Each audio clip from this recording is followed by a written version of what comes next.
informative, and Alana Hartsock told me to contact him, and I did, and then we had an event.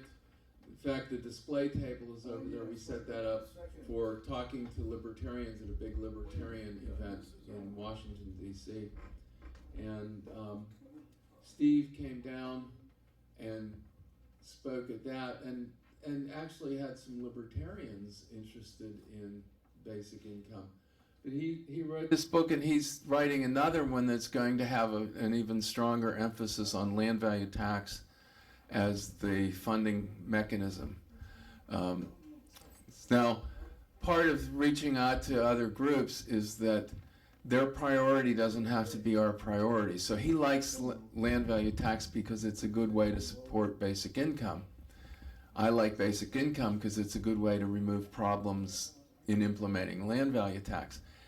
Doesn't matter which is which. We shouldn't be arguing which is more important.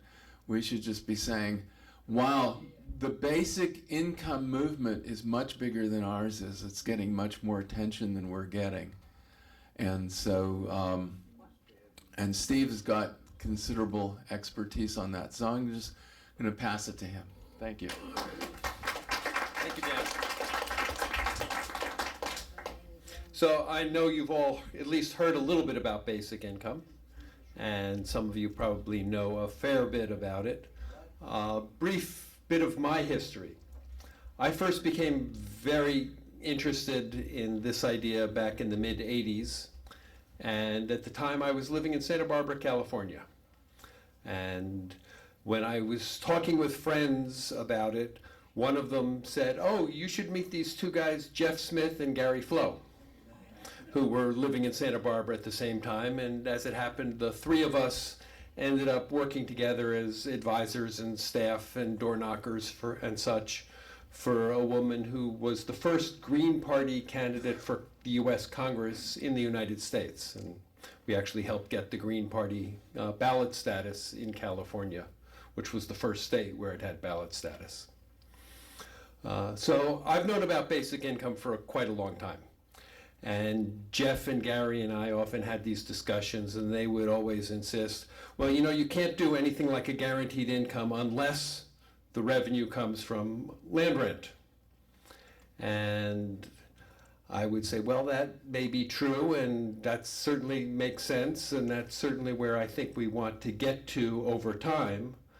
But let's focus first on getting some major reform that can disrupt the status quo. So to begin, if the basic income is funded by income tax, as far as I'm concerned, that's fine. However we get it. And the main point that I always emphasize is that the status quo is profoundly dysfunctional. And these days, almost everyone agrees with that, whether they're left, right, libertarian, conservative, green, radical, Democrat, whatever. Almost everyone agrees that the status quo is dysfunctional. So I wrote and self-published a first book about guaranteed income while I was in a doctoral program back in the late 90s. I became so obsessed with the idea, I dropped out of the doctoral program and moved to Washington, D.C. And people would often say, why would anyone leave Santa Barbara? And my response always was, well, Santa Barbara's a great place to retire to at any age, but I never plan to retire. And D.C. is a great place to be involved in political change of any sort. One reason I've been sort of in and out was watching the Mueller hearings. I'm friends with one of the members of the Judiciary Committee, and he's been talking to me about this for a while, and the push for impeachment. So, and everyone in D.C., it seems, is Trump derangement syndrome, as it's been called. I'm certainly afflicted. Getting back to basic income. The core idea, as I'm sure you know, is very simple. It sets some amount, maybe it's $500 or $800 or $1,000 or $1,200, and provide that to every adult citizen every month. So it's an absolute solid floor to replace the currently tattered safety net. And then you begin to cut and simplify government programs that become superfluous. So when I talk to liberal Democrats, I always start off with, well, it totally eliminates the rationale for corporate welfare. And why should government be giving subsidies to Amazon or to the big landholders or to General Motors to create jobs when everyone has a basic income and they will be able to get by while finding or creating jobs for themselves? When I talk to libertarians and conservatives, as at that event that Dan mentioned, they're always keen to cut welfare and food stamps and all the social programs, and some of them want to go so far as to cut Social Security and Medicare and Medicaid. And my immediate response is, okay, well, let's have those discussions. Let's cut programs as they become superfluous with the basic income to ensure that no one is harmed. And this is one of the things that I find most exciting about the basic income debate, is that it radically shifts the political discourse. Because most important of all, with a basic income, whatever the amount, whatever the details regarding taxes and program cuts and other reforms, everyone will have a monthly reminder that we are citizens and that in some sense we are equal, and therefore that we have an immediate stake in being more involved as political beings in demanding a more just society, however we conceive of that. It's about empowering people as political actors to demand the reforms that we pursue. And when I talk about this, I always like to reference the founders, and especially that wonderful document about life, liberty, and the pursuit of happiness.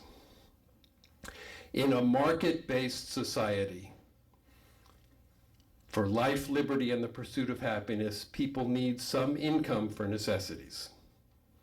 And so if we provide people with a basic income, we are providing the means for people to pursue life, liberty, and happiness, to live as free citizens.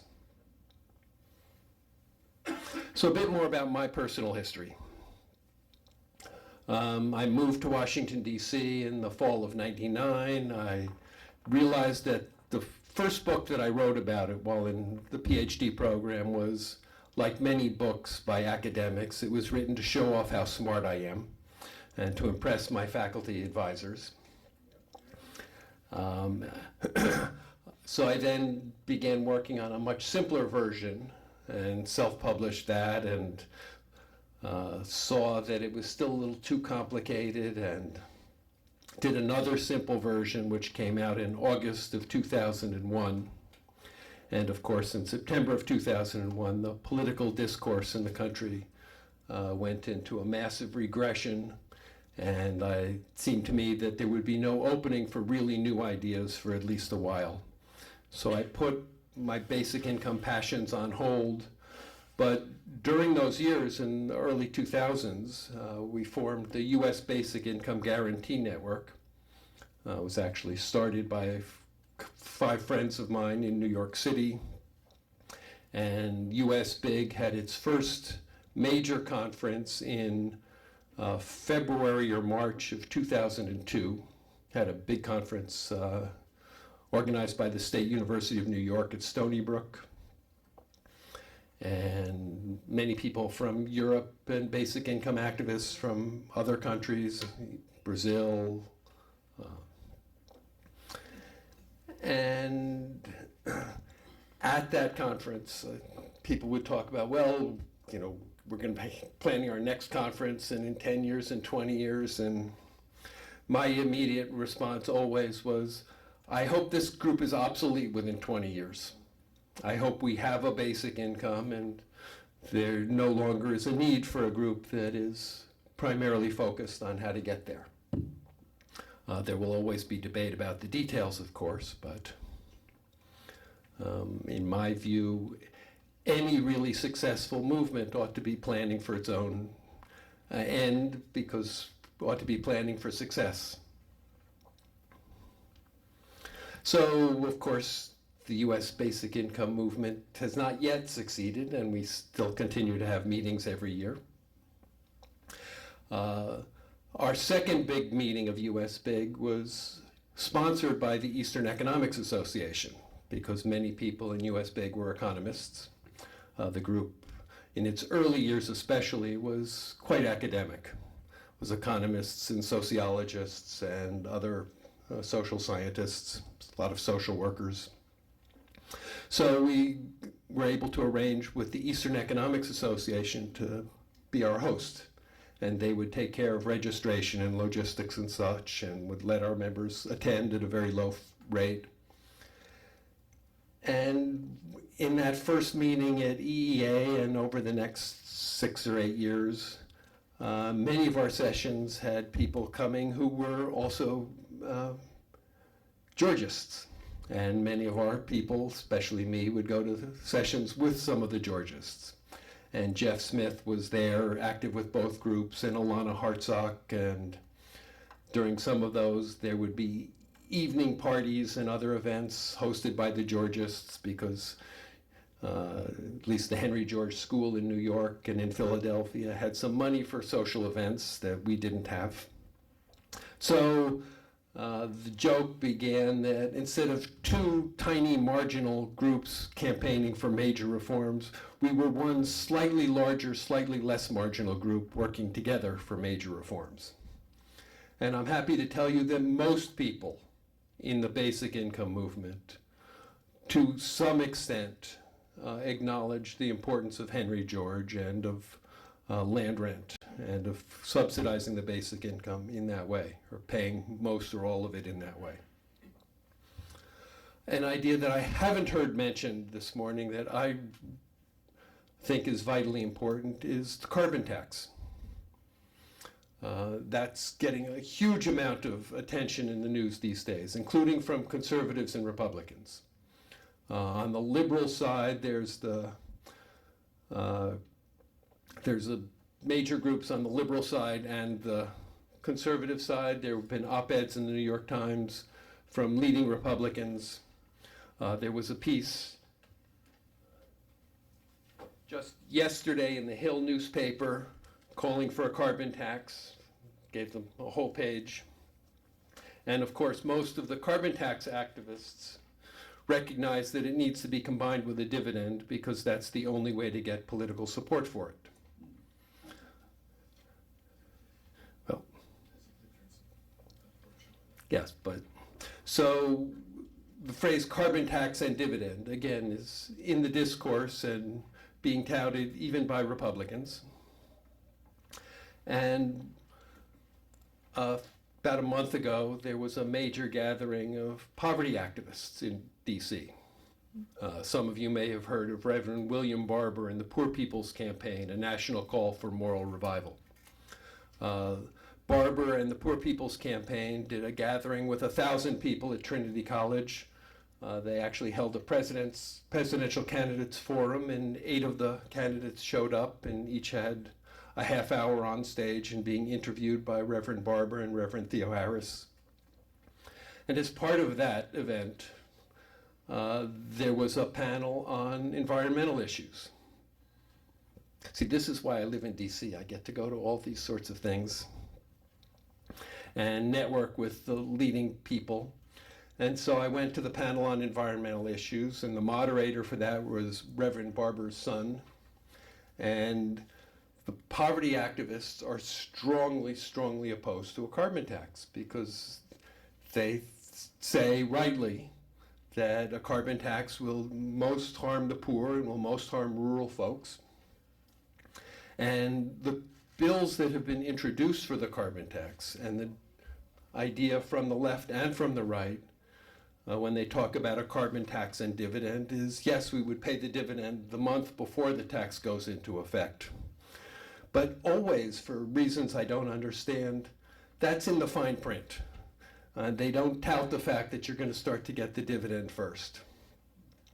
And so what I emphasize is that instead of carbon tax and dividend, let's talk about dividend, then tax. In other words, basic income first, and then we can have calm, thoughtful conversations about, well, what should we tax? What would be a sensible tax code as we move forward toward a more just and sustainable and peaceful world? And my suggestion is that when people have a basic income, it will be relatively simple and straightforward to say, well, you know, we should tax whatever people take from nature. Not just carbon, but when people take land and put up a fence around it, they're depriving other people of access to that bit of land. And when people take other minerals or timber or natural materials, they're depriving other people or future generations of access to those materials. And we really ought to be preserving nature for aesthetic reasons, of course, but for future generations and for nature itself, not driving out other species. And so far, almost everyone seems to agree that that makes sense. And so what I've begun to do, Dan showed the book that I self-published a year ago, 2 years ago now. And it talks about Henry George and land value tax as an idea that's important. What I've been doing much more is using the broader category of taxes on takings. Tax whatever people take from nature. And that we should perhaps start the basic income with a simple income tax, and then as rapidly as possible shift to taxing whatever people take from nature. And the idea of taxes on takings has a long history, of course, and most of you know Thomas Paine's Agrarian Justice, the Alaska Permanent Fund, which is funded by oil royalties.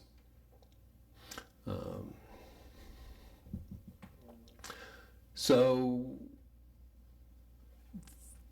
the next question is, how do we present these ideas in a way that will be most compelling, that will most readily attract and engage ordinary folks who are busy with worrying about how to pay their bills and want to have more time with their kids and grandkids, and are distracted, as are we all, with Twitter and the news and noise and nonsense that dominates our everyday.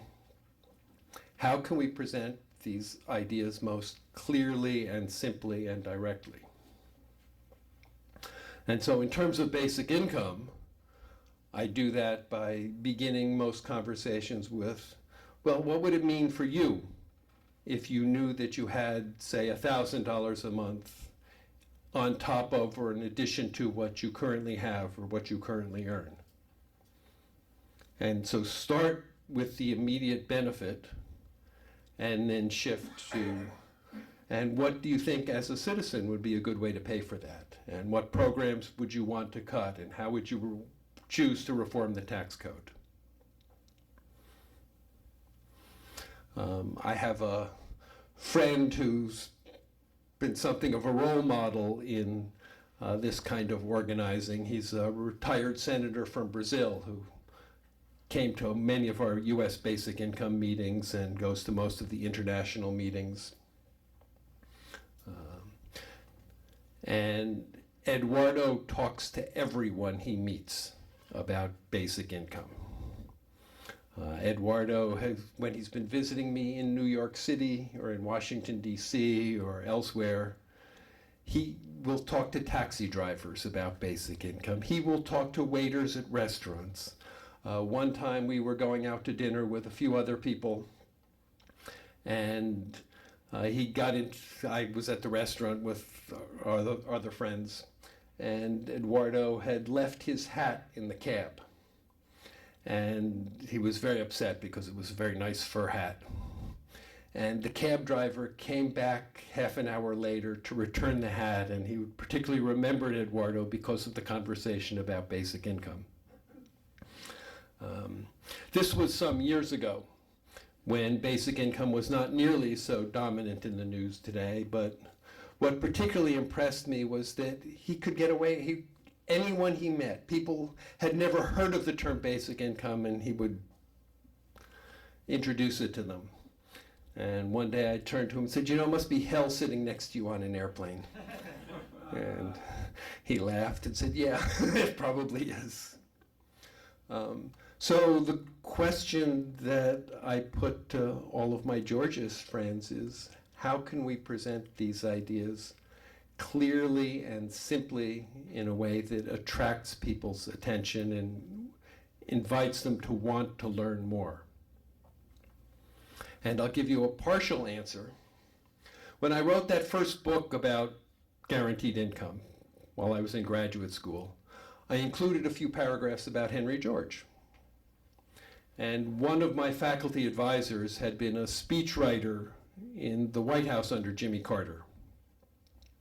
And Keith read that and said, "You know, I think you would be better off leaving out this bit about Henry George because no one's ever heard of him. And it just detracts from the strength of your argument." So I would like to suggest that to all of you, that when we're talking to people about Henry George, we're not addressing their immediate concerns and interests. And I was at this meeting last year in Baltimore for just a day and a half.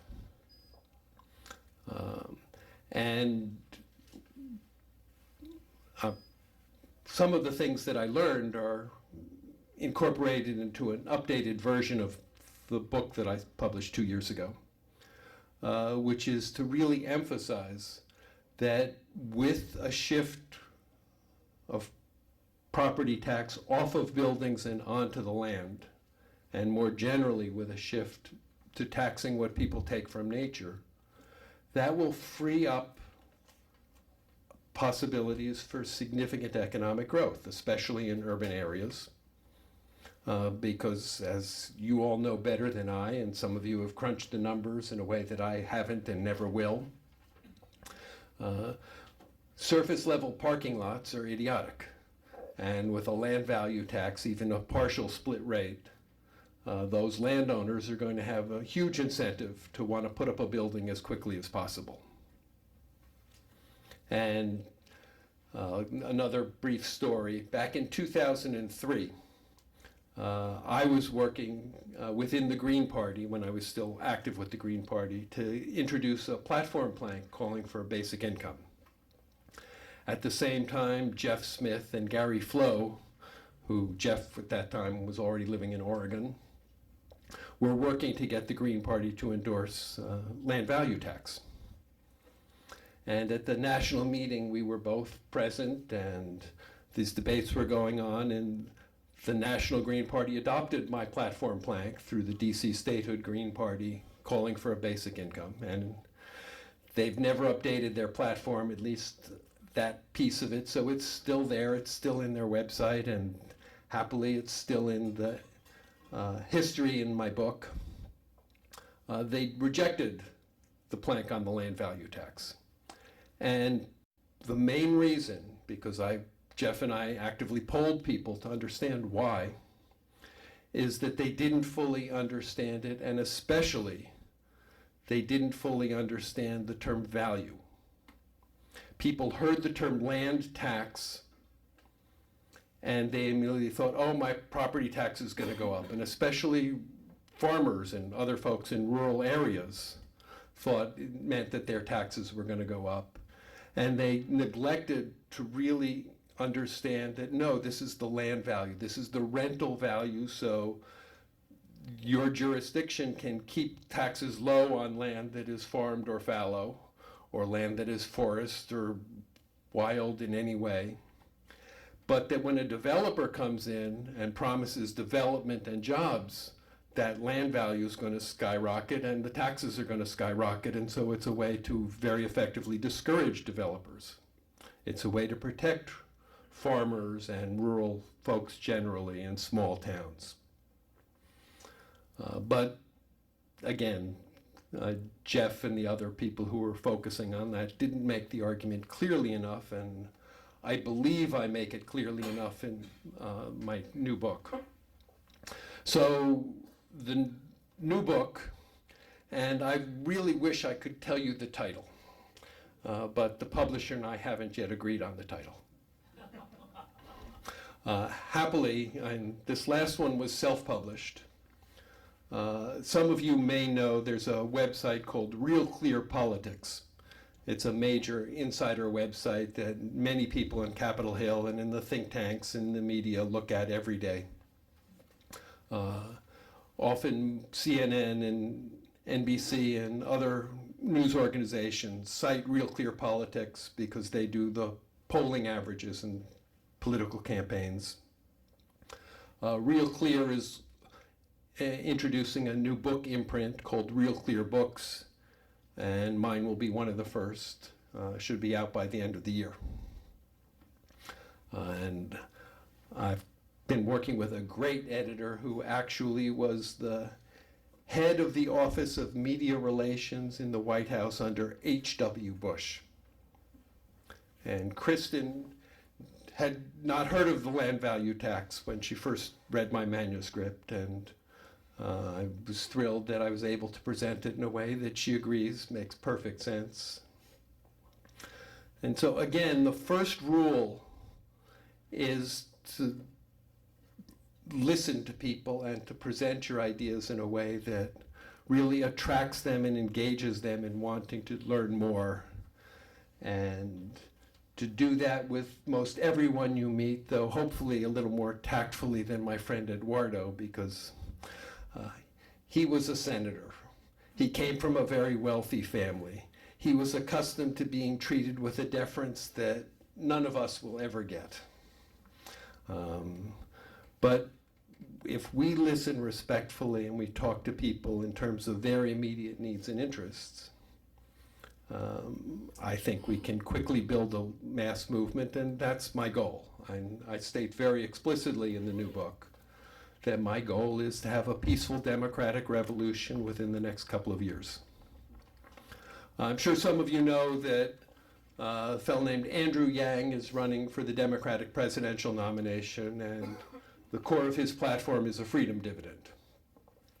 I've met with Andrew a number of times, and he first learned about guaranteed income just a few years ago. And his focus is almost entirely on automation and how Amazon is sucking up millions of jobs, and how especially retail clerks and truck drivers and such jobs are going to disappear. I've been talking to him about land value tax and carbon tax and other issues, and urging him to speak more forcefully about fundamental questions of citizenship and democracy. And he is listening, he is very open, and as far as I'm concerned, the most important thing is the term basic income is in the political discourse now in a way that I would never have imagined would happen so quickly. Moreover, it's not just Andrew. Marianne Williamson strongly endorses basic income. And though she's unlikely to get much farther in the campaign, she does have a huge number of followers on Twitter and Facebook, and I've talked with her about basic income. Coincidentally, she also lived in Santa Barbara back in the 90s. I knew her a little bit back then. But not just Andrew and Marianne. Kamala Harris has introduced a bill called the Lift the Middle Class Act. And LIFT stands for Living Incomes for Families Today. And it's not quite a basic income, it's more like an expanded earned income tax credit. But just last month, Congresswoman Rashida Tlaib introduced a bill that she calls Boost, and I forget what that stands for. which slightly expands Kamala Harris's LIFT Act and makes it more of a true basic income. Cory Booker is talking about baby bonds, which is an account that's open for children and is an idea that's closely related to basic income. Senator Michael Bennet is talking about expanding the child tax credit, which is kind of a basic income for children. So these ideas are getting out there, and if we are smart and if we are skillful, we can tie basic income to the radical shifts in the tax code that are so necessary and that you have been working on for so long. One more little story. At that libertarian conference in January with Aaron and Dan, one of the people who was a speaker had a table, and because I was hanging out at their table, I was there early on before the conference actually started, and I went over and I talked with this fellow about his endorsement for a flat tax. And this fellow, as you might guess, is Steve Forbes, the publisher of Forbes magazine. Very prominent libertarian conservative, longtime advocate of the flat income tax. I actually wrote a book about it, praising Milton Friedman. And I'm enough of an academic that I've done some of my homework, maybe not as much as I should, but I had looked at his book on the flat tax, and I've actually read Milton Friedman's book, Capitalism and Freedom. And so I went up to him and said, Mr. Forbes, I read your book endorsing the flat tax, and I wonder if you've also thought about the negative income tax, which Friedman endorsed at the same time that he proposed the flat tax. And Steve Forbes sort of recoiled and said, oh no, I'm very against that. At which point I pulled out my old book and showed him a table that I constructed, that if you take a tax-free basic income, you could then have an income tax that is flat and simple. And the net effect is flat, simple, fully inclusive, and progressive. And so he stood there and he stared at this table for 15 or 20 seconds. And then he said, no one's ever put those two ideas together before like that. He closed the book, handed it back to me, and quickly turned to talk to somebody else.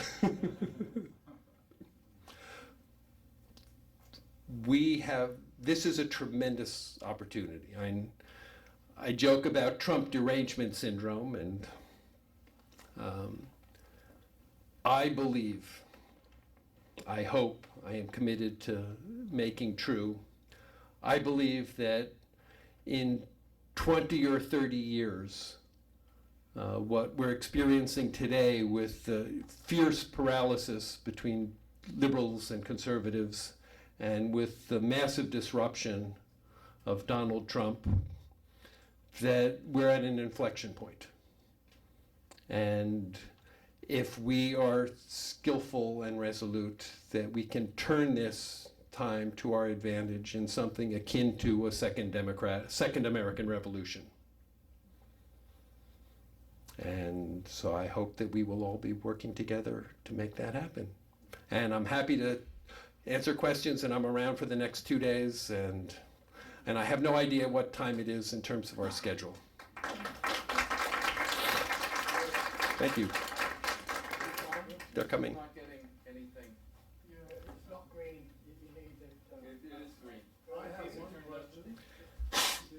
Yes. Yeah. I just wanted to say we're technically out of time, but we started 10 minutes late. We were 7 minutes late when you got started, so I'm going to extend it by 7 minutes. I have one question. Maybe I missed it. Well, Gib has the mic, and you can have the next mic. So you're after him. I know that there's been 2 pilot programs, one in Yes. Stockton, California. I believe the other one was in Finland. There have been many. Okay, and could you please tell me Yeah. what was the result of those pilot programs? Back in the late 60s, guaranteed income was a mainstream idea. In fact, a plan for guaranteed income passed in the House with 2/3 of the vote, but was narrowly blocked in the Senate. Our government funded a series of pilot projects here in the US, and there were several in Canada. The Finland program ran for 2 years. I forget how many people got 500 euros a month on top of whatever other benefits they were receiving. There was a pilot project in Namibia a few years ago, privately funded in a village. There have been pilot projects in India. There was a project started in Canada a few months ago that was abruptly canceled. The Stockton project is getting a lot of media attention, partly because it's funded by a group called the Economic Security Project, which was launched by Chris Hughes, a co-founder of Facebook, and he's put millions of dollars into that. The Finland project, actually the results were very good, and in fact in every pilot project, the data clearly shows that people use the money responsibly. Even the very poor, people use the money responsibly. They make good decisions in their lives. The same is true with the Alaska Permanent Fund. In the basic income experiments in the 60s, they were widely attacked by conservatives because the total work hours declined by between 6 and 13% among the different experiments.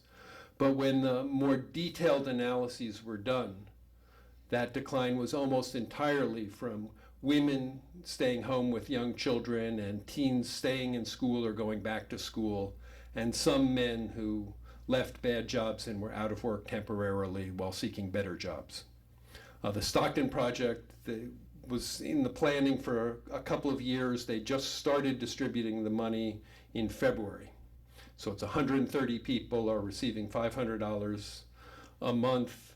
It's limited to very poor residents. It's with control groups of other residents, and it's going to be followed very closely, and we will see. But everyone, and there's no way a project like that can fail. People will use the money responsibly, partly because they're being watched and they know how important it is. And the pilot project we need is a whole community, or a whole city, or a whole state, or a whole country, so that you can begin to see the follow-on effects and can begin to see what that does in terms of reinvigorating democracy and expanding local business ventures and but we're out of time. So let's just stop. Okay. I'm here. I'm happy to talk to anyone for the next 2 days.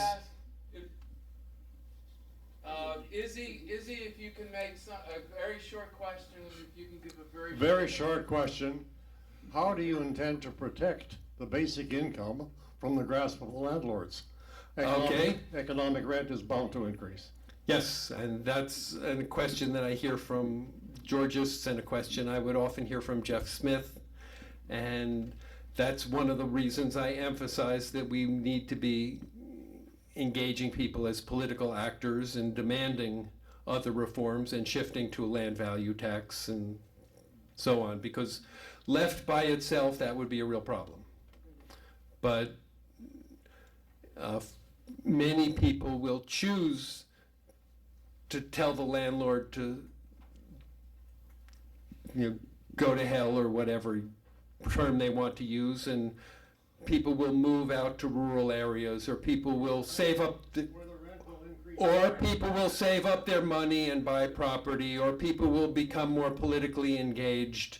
And you're right, that's a real problem, and it needs to be addressed, and it's one of the reasons that I'm here, and one of the reasons that I so emphasize the effect on engaging people as citizens to demand these larger reforms. So thank you all.